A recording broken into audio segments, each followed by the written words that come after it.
Hey guys, it's Yummy with Yummy Reviews, and today I'm going to be reviewing the third episode of Boogiepop and Others. Now, this is probably going to be a short one because honestly, I'm confused. I was right in the first review where it gave the ending to um, the whole Manicore thing at the end of it, and then this episode kind of went through and showed what happened. But I feel like we don't have enough information to kind of fully understand what's going on. There's, I think, a lot of different themes that are going on, but it's the show's done a really good job of kind of masking it. Maybe some others might have figured out what the hell's going on, but I'm still kind of confused. So basically, in this episode, they go and look for Nagi. Obviously, she got eaten by the Manicore last episode, looking for Echoes. But basically, they go around trying to find her. They page the detective girl on the intercom. Detective girl goes in there and does, like, I don't know, 360 karate kicks and knocks them all out, ties them up. And then you got the school president girl, the lover boy with the bowl haircut, and then you got the guy that got choked out last episode that became friends with the Manicore, tied up. And basically Echoes kind of looks them over, decides that they aren't connected to the Manticore, although he was ultimately incorrect because of the the guy that teamed up with the Manicore, the one with the kind of the Joker personality from Batman. But yeah, so they kind of get escorted out by Detective Girl, and it was a kind of a crazy sequence because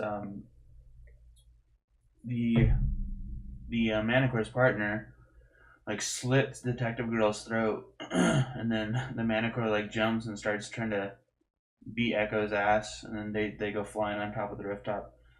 So I honestly thought that maybe it was going to turn the show on its head by having was it Naoki or Naoka, whatever the Detective Girl's name is. I'm having a hard time remembering all the characters' names in the show. There's a lot of them.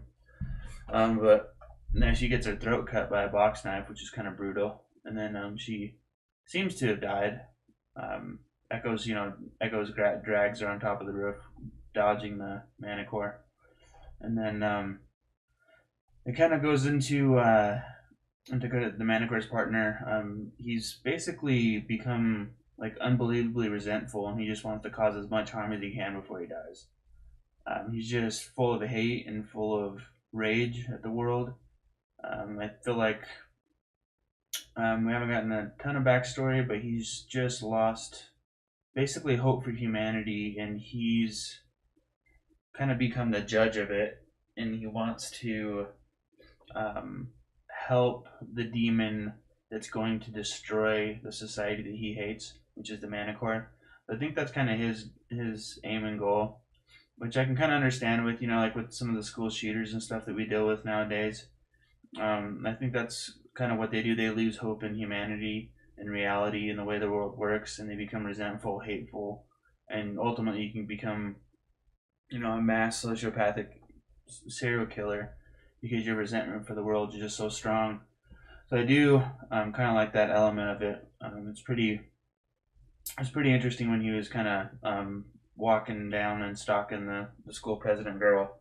Um, Basically saying that he thinks he can get used to killing.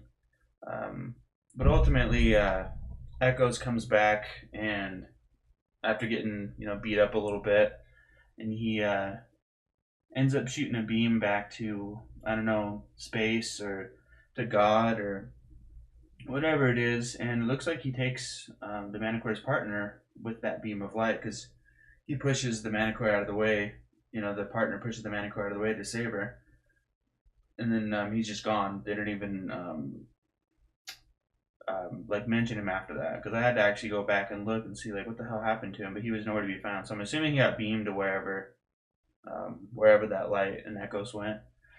But yeah, the Manicore basically goes into kind of like a full rage mode and starts chasing down the school president girl, and then that's when Boogiepop shows up and does like some kind of ninja scrolls like I don't know, that time it became a slime, like thread silk choke jutsu, you know. It just like straight up strangulates her in the middle of the freaking the school, like the grounds where they're at, and she just, you know, strangled. And then the bowl haircut dude from the very beginning of the episode just shoots her in the head with an arrow, and then it kind of does a full circle.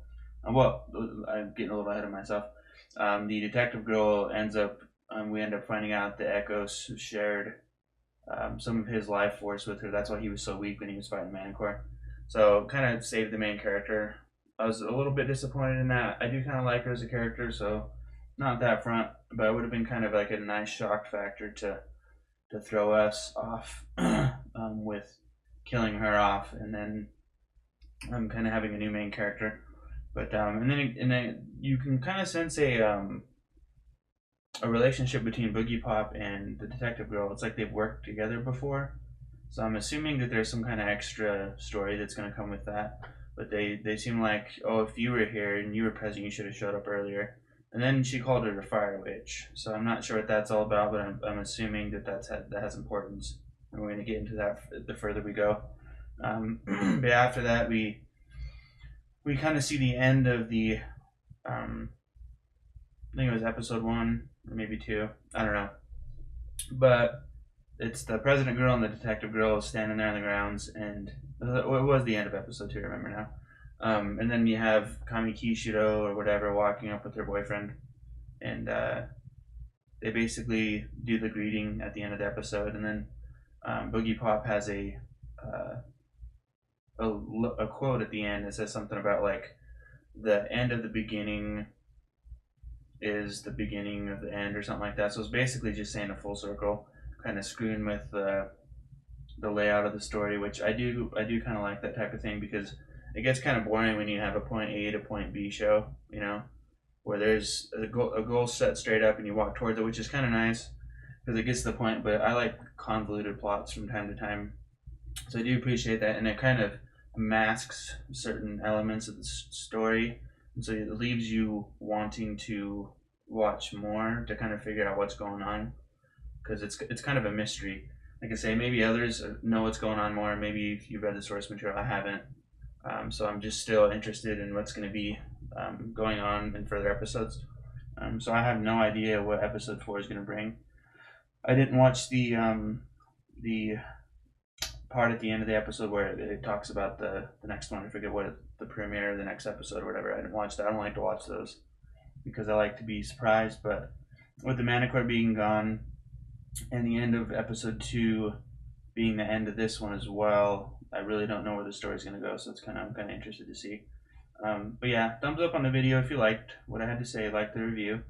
I'm trying to get better at these. It's definitely a new territory for me. But mention down in the comments below if you liked this episode, if you didn't, if you're confused, if you know what's going on, please don't spoil. Yeah, sub to the channel if you wanna see more of my reviews. Hit the bell icon if you want to get notified on that. And yeah, thanks for watching. Peace out.